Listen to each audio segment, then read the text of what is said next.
Bem, então, sobre essa notícia do Elon Musk, o que está acontecendo é o seguinte: é, tá tendo uma briga muito grande entre a OpenAI, que está dominando, né, todo o mercado de inteligência artificial com o ChatGPT, a Google, que está botando muito dinheiro para competir, porque quem é que está por detrás do ChatGPT? A Microsoft. Então, junto com a OpenAI, tá a Microsoft por detrás, que aportou muito dinheiro antes de ser lançado, né, o ChatGPT, antes de ficar tão famoso como está hoje. Então, a Microsoft foi a primeira empresa a investir pesadíssimo em inteligência artificial. E aí todas as outras empresas vieram atrás, né, para correr atrás nessa corrida. Por quê? Porque o futuro da tecnologia ele está muito vinculado, o futuro não só da tecnologia, mas o futuro da tecnologia é relacionado a como o ser humano se desenvolve, como o ser humano produz e como o ser humano, a relação do ser humano com o trabalho e com a produção mercadológica, né? Tá todo atrelado à inteligência artificial agora. Então, a parte de robótica, que Elon Musk está investindo pesado, junto com a parte de automação aliada à inteligência artificial e a parte da forma como a gente se comunica e se relaciona com o computador, né? Que, que acontece ao longo dos anos da evolução do computador. O computador, por exemplo, agora eu estou usando um notebook. Apesar de ter mobilidade, né, de levar ele para um lado para o outro, mas tipo, eu só me conecto a ele no momento que eu abro ele e vou trabalhar, e vou abrir a live aqui, vou abrir o YouTube, o vídeo para gravar para vocês aqui. O celular, ele já traz uma conexão mais próxima. Então, a todo momento você está checando a notificação de rede social e tal. Então, o comportamento humano, a forma como o ser humano consome tudo, não só conteúdo, mas mercadoria e tudo mais, mudou, né? Com o celular, com o smartphone. Só que ainda não é tão imersivo, porque o celular é um dispositivo que está no seu bolso. Você precisa tirar do bolso, olhar. Então, vieram mecanismos de integração com o celular para aumentar a imersão, como por exemplo os headphones aqui, ó, os fones de ouvido, que agora vem integrado com um assistente virtual, então você pode perguntar coisas, você pode pedir coisas que ele interage com o celular, né? Você consegue fazer ligações e conversar com assistentes virtuais. Os assistentes virtuais foram precursores, né, dessa briga por inteligência artificial que tem agora. E o óculos da Meta, por exemplo, o Ray-Ban, a Ray-Ban tem uma parceria com a Meta e tem um óculos. Esse óculos ele se conecta com o celular e ele tem também o Meta IA, que é a assistente da Meta. Você pode pedir para tirar uma foto sem tocar no óculos, ele tira uma foto, grava um vídeo ou te responde uma pergunta. E tem uma feature beta, inclusive, que eu já falei em outros vídeos, que você pode pedir para a inteligência artificial do óculos da Ray-Ban, da Meta, identificar coisas na sua frente. Então ele vai ler a imagem da câmera para identificar objetos na sua frente. Então a forma como você interage com o mundo digital está cada vez mais imersivo. Elon Musk, inclusive, tem a Neuralink, que é uma empresa que visa implantar chips no cérebro das pessoas. Não é exatamente no cérebro, né? Próximo ao crânio, ou no crânio. E aí, a forma como você vai interagir com o computador já vai ser através do pensamento. Então, tipo, já vai ser implante de chip. Então, tipo, você não vai desconectar nunca. Então, ó, por outro lado, a Meta tá investindo em óculos. Então, tipo, a Google já investiu em óculos, né? Já teve a época do Google Glass também, que não deu muito certo, mas que o princípio é esse, né? É que você use a tela do óculos como tela do computador. e use assistente virtual com um microfonezinho implantado no óculos para você conseguir conversar e ouvir um microfonezinho no óculos para você interagir com o computador de uma forma mais imersiva. A Apple está entrando nessa briga também com o Apple Vision Pro, que é o óculos da Apple. Inclusive, há uma discussão muito grande tecnológica em relação a isso. O lance da forma como a gente se conecta com o computador está 100% conectada com os assistentes com inteligência artificial, tá? Então, essas duas coisas, uma é hardware, outra é software.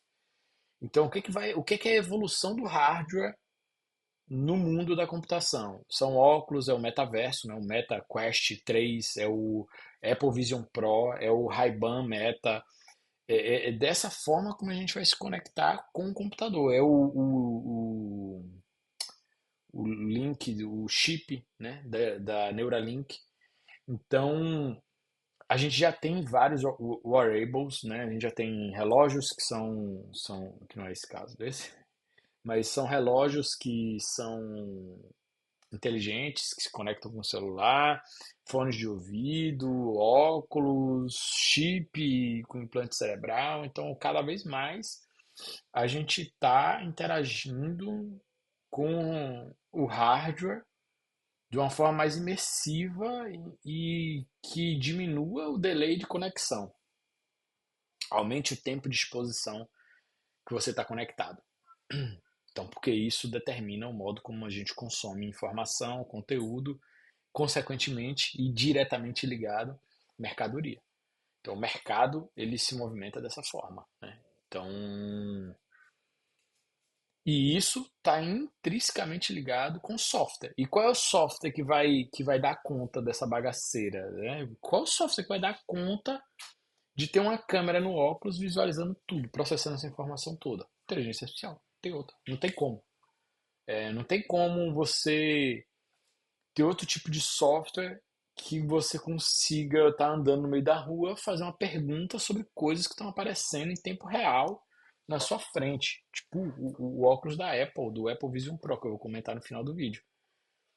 Que é a realidade mista, né? Tipo, você tem a realidade que tem um vidro, né? Um vidro, o óculos da Apple é um vidro que você enxerga, tipo um óculos mesmo, você enxerga o mundo real. E nessa tela OLED transparente, você consegue projetar as coisas em altíssima resolução, que é o que acontece com o óculos da Apple. Então, tipo, é essa tendência de interação de hardware e humano, né? Interação humano-máquina. E o software que vai dar conta dessa bagaceira são os assistentes virtuais, principalmente, com uso de inteligência artificial, que vão te ajudar a interagir de uma forma mais profunda com esse tipo de equipamento. Então, antes você abria o computador, ligava ele, botava sua senha, desconectava na internet, abria o navegador, abria o Google, digitava o que você queria e dava enter. Agora você só pergunta.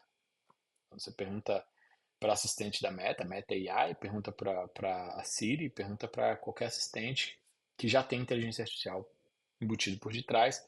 Por quê? Porque precisa. As assistentes virtuais foram uma fase fracassada na vida de todo mundo, né? A Microsoft tentaram lançar o Jarvis, tentaram lançar lá o assistente virtual da Microsoft. A Apple tentou lançar a Siri, a Google tem a Google Assistant, a Meta agora tem a Meta AI Assistant também. Então todo mundo tenta fazer com que você, por meio da fala, se integre com o seu hardware e o seu computador, para ao invés de digitar a pergunta, você falar. Mas nunca funcionou muito bem. Por quê?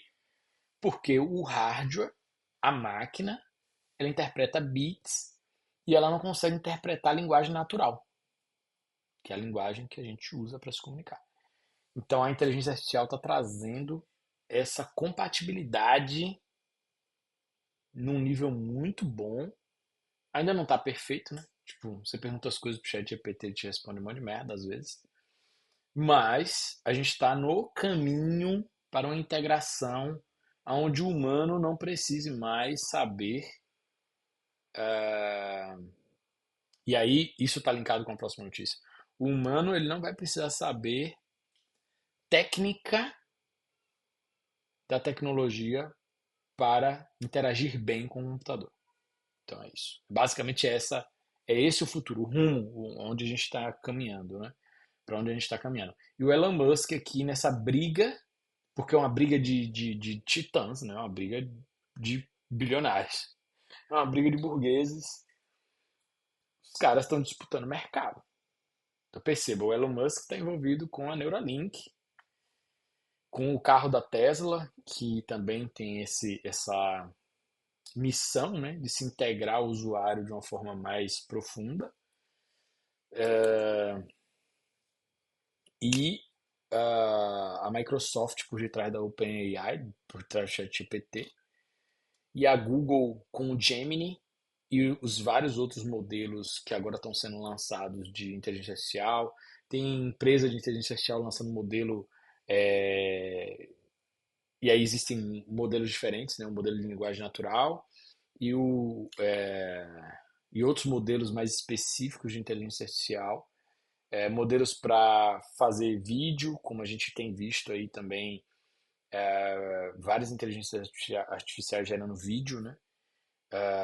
Trabalhando com áudio, trabalhando com vídeo, enfim. Existem modelos específicos para cada categoria, cada missão específica. Mas a gente vai ver cada vez mais inteligências artificiais surgindo. Existem inteligências artificiais, empresas inclusive, que estão crescendo muito, lançando modelos para celular, ou seja, modelos que o hardware do celular suporte processamento, né, processar. Então a tendência é essa, tá? Esses caras vão brigar, obviamente. A Microsoft vai brigar com a Google vai lançar o Gemini, a Microsoft vai estar por detrás ali do ChatGPT, implantando o ChatGPT, implantando tecnologias de inteligência artificial direto no navegador dela, direto no sistema operacional dela, da Microsoft, o Windows, e trazendo uma concorrência absurda. E a Meta está por detrás disso também, brigando freneticamente. Por um lado, querendo embutir inteligência artificial em equipamentos mais leves, equipamentos que tragam mais mobilidade, como Ray-Ban, Meta. E, e é isso, essa galera vai brigar, né? E o Elon Musk está aí, processando a OpenAI por visar lucro e não benefício das pessoas. Mas, tipo, mais notícias como essas, entre eles, né, brigando pelo domínio do mercado, vão acontecer aí ao longo dos próximos anos.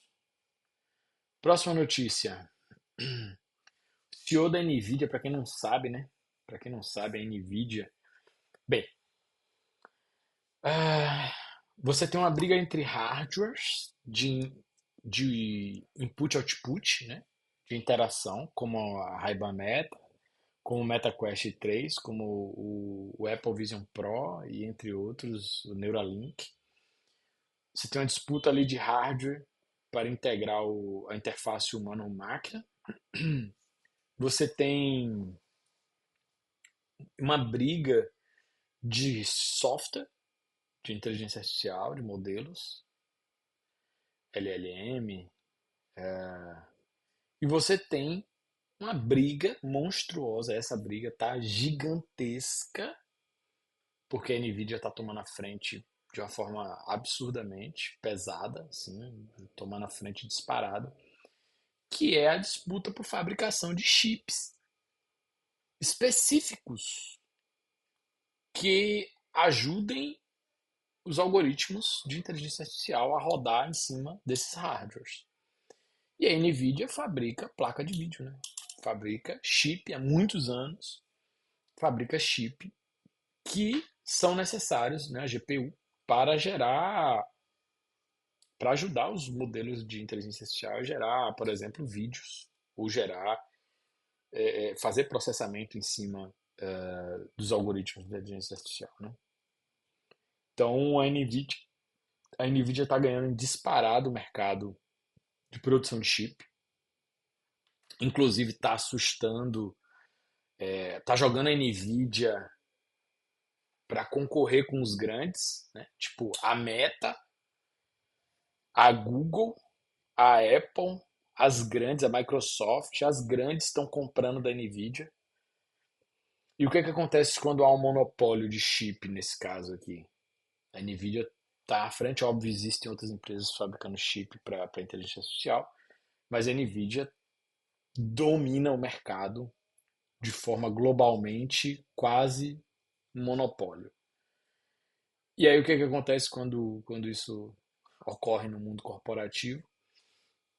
Os grandes entram em uma corrida frenética, disparada, para também produzir seus próprios chips. A Apple já produz, né? E a Apple já também antecipadamente já tinha entrado na briga de produção de chips de processamento, que são chips M1, M2, M3 da Apple, para concorrer com o da Intel. Para concorrer não, né? Antes a Apple usava os chips da Intel nos seus MacBooks. Agora usa os próprios chips M1, M2, M3. E aí é isso, né? Então, tipo, você percebe uma corrida de hardware também, de processamento, para dar conta desse novo meio de integração, interação com a máquina. E aí vem o CEO da Nvidia essa semana e diz assim: é nosso papel fazer com que as pessoas não precisem mais aprender a programar. Ele não disse exatamente isso com essas palavras. O Lucas Montano até fez um vídeo reagindo sobre isso e fez algumas pontuações. E o CEO da Nvidia quis dizer o seguinte: ao longo dos últimos anos todos, as pessoas têm lutado e se esforçado para fazer com que seus filhos aprendam programação, né? Aprendam ciência da computação. Então, inclusive, existe até uma pequena mudança de termos que o CEO da NVIDIA usou, que até o Lucas Montano comentou e disse assim que não concorda muito, né? O uso do termo ciência da computação ao invés de programação. Mas eu vou pontuar sobre isso depois. Então, o CEO da NVIDIA disse isso, né? Que, tipo assim, ó, em outras palavras, o CEO da NVIDIA quis dizer algo próximo disso. Ó, a gente está colocando nossos filhos para aprender programação, mas não precisa mais. Ele vai ser especialista lá em biologia, sei lá, no que for, em genética, em qualquer coisa, whatever. E ele vai conseguir programar ou criar scripts sem precisar aprender a programar. Tipo, ele não vai precisar saber programar. Qual é a minha opinião sobre isso? Em partes eu concordo, mas o mundo da programação, do desenvolvimento de software, não se resume só a script, né? Não se resume só a script. Eu concordo que um pesquisador ou alguém especializado, ultra especializado na sua área, precise de scripts de programação para resolver problemas, automatizar alguns pequenos problemas a nível tanto comercial, né, nas empresas, nas fábricas e tudo mais, quanto para pesquisa mesmo, para encontrar determinados resultados, ou simular determinados resultados. Mas a programação não é só geração de script, automatização através de script, né?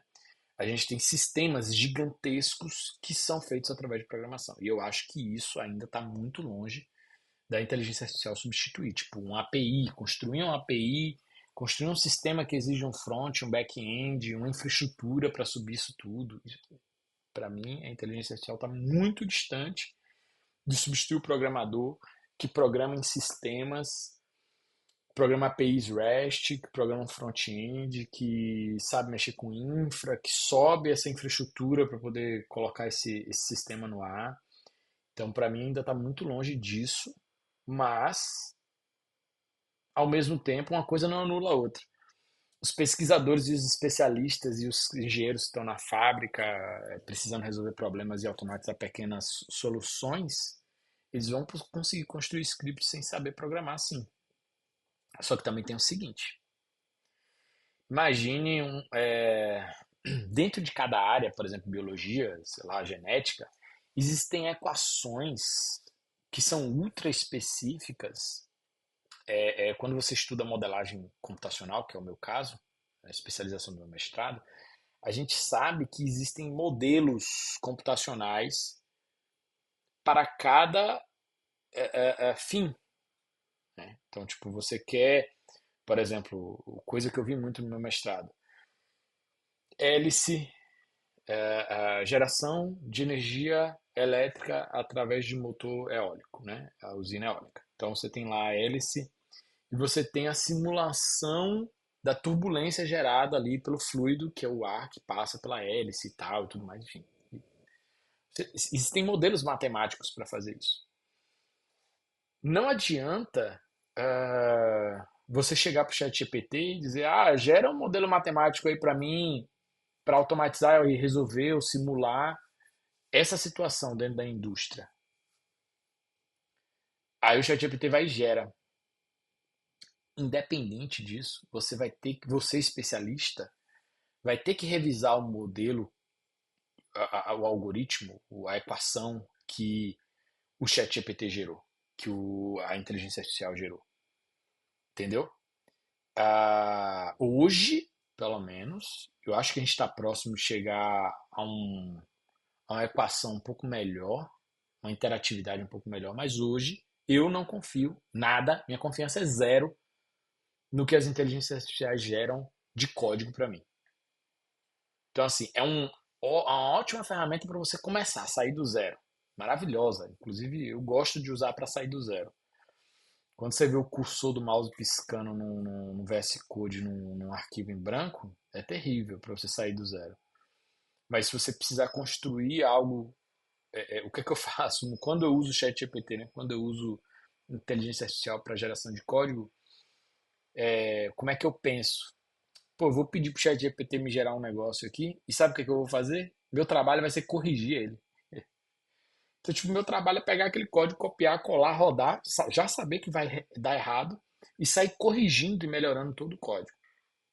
Então, para quem trabalha com arquitetura e engenharia de software, sabe e vê eu digo para quem tem muitos anos de experiência na área de desenvolvimento de software, programação, engenharia, arquitetura de software, sabe que os códigos gerados pela inteligência artificial são muito ruins, pelo menos ainda, né? Pode ser que a gente chegue num nível aí, não sei. Existe uma grande discussão em relação a isso, principalmente por causa do seguinte: os grandes produtores de código, tirando as pessoas que produzem código open source, que inclusive é outra discussão, mas tipo a maioria das empresas que geram código, né? Então, tipo, por exemplo, a Microsoft, a Apple e várias outras empresas médias e menores contratam programadores e geram códigos ali. A inteligência artificial, a OpenAI, qualquer outra ferramenta, que tem a Microsoft por detrás nesse caso, não pode usar o seu código sem sua permissão. E as empresas não vão querer, tá ligado? Disponibilizar código-fonte. Código-fonte sempre foi uma briga na área de tecnologia. Então, tipo assim, os melhores códigos-fontes estão protegidos por política de privacidade. Inclusive, a OpenAI tá se vendo doida com isso, né? Quebra de privacidade, isso aí tá, enfim, a gente vê notícia aí todo dia de gente, de programador de empresa que pega o código da empresa, cola no chat GPT e não poderia fazer isso. Por quê? Porque aquele código-fonte pertence à empresa. Aí, quando você copia e cola lá no chat GPT, você está dando informação confidencial para a OpenAI, cara. E quem é que está por trás da OpenAI? É a Microsoft. Então, tipo, é uma briga de corporações, de empresas. Então, tipo, é uma briga jurídica, inclusive, que não pode existir assim. Tipo, você não pode fornecer código-fonte da empresa. Você assina um termo quando você entra na empresa para programar. Então, tipo, como é que a inteligência artificial vai ficar inteligente ao ponto de conseguir gerar códigos complexos se elas não podem juridicamente ter acesso a código-fonte de empresa? E até de projetos open source. Quando você vai ler a política lá, o termo de uso de um código open, ele tem lá dizendo, tipo assim, a maioria das vezes, né? Dependendo do nível de política de uso que você pode ter. Mas a maioria é assim, tipo assim, pode usar o meu código, beleza, usa lá, importa a dependência lá dentro do teu projeto. Mas, tipo assim, a maioria diz assim: não coloque o meu código fonte open dentro de um projeto de uma empresa privada que você vai ganhar dinheiro com isso. Então, tem muito código open que é assim. Se você for usar seu código, se você for usar o meu código que é open em um projeto open, dá lá, beleza. Toca o barco, pai. Mas se você for usar o meu código open numa empresa privada e vai ganhar dinheiro com o meu código open, opa, aí você vai ter que me pagar. Então, perceba, existe uma briga também jurídica nesse mercado aí, tá? Então, tipo, eu acho que está muito longe ainda do mercado de inteligência artificial substituir o programador, como o CEO da Nvidia disse aí nessa notícia, por conta disso. Primeiro, uma briga jurídica. Segundo, eu não confio no código gerado por IA. E até os especialistas, como ele mesmo diz, um biólogo, um especialista, um doutor lá está pesquisando alguma coisa, quer gerar um modelo, quer gerar um código, ele vai lá e pede para a inteligência artificial. O futuro é esse. Não precisa mais saber programar. Porra, não é bem assim, tá ligado? E o debug dessa zorra, você vai confiar, tá ligado? Que o ChatGPT vai gerar um código sem bug? E a galera de segurança, velho, a galera de segurança da informação, que é inclusive um dos mercados que mais cresce aí na área de tecnologia, cara, vai ficar louca. Porque, tipo, você não pode. Hoje a gente já tem problema, a gente que é profissional da área de tecnologia, a gente já tem problema quando a gente pega um código-fonte de uma dependência, os JavaScripteiro mesmo aí da galera. JavaScript. Qual é a grande discussão da comunidade de TI com JavaScript? É que os programadores de JavaScript criam biblioteca para tudo. Tem biblioteca Exode, que é para saber se o número é par ou não, que era só dividir por dois. Então, tipo, a gente tem biblioteca para tudo. As outras linguagens de programação também estão nessa tendência, né? Mas o JavaScript é muito criticado por conta disso, né? É muito conhecido por conta disso. É muito criticado também na área de TI. Então, assim, a gente tem biblioteca para tudo no JavaScript, por exemplo. Tomando como exemplo já. Mas e a qualidade disso? E as vulnerabilidades que você adiciona no seu projeto? Tá ligado?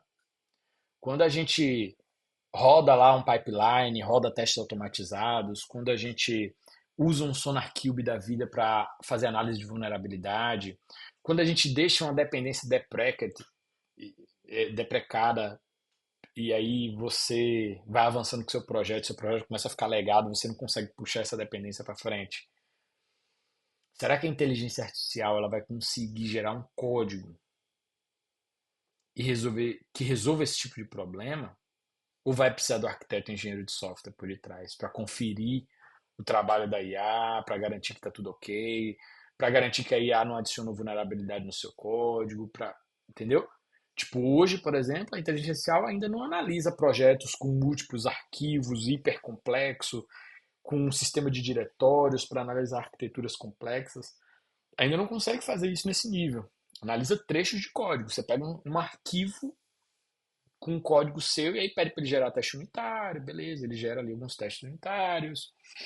Você pede para ele te explicar o código, ele te explica. Você pede para ele melhorar o código, ele melhora, teoricamente. Você pega a sua taskzinha, você deve, que está lá a descrição no Gira, joga no ChatGPT, ele te dá mais ou menos um caminho ali. Mas copiar e colar, assim como adicionar uma dependência no projeto, é muito complexo. Você precisa de uma pessoa experiente para analisar isso, tá ligado?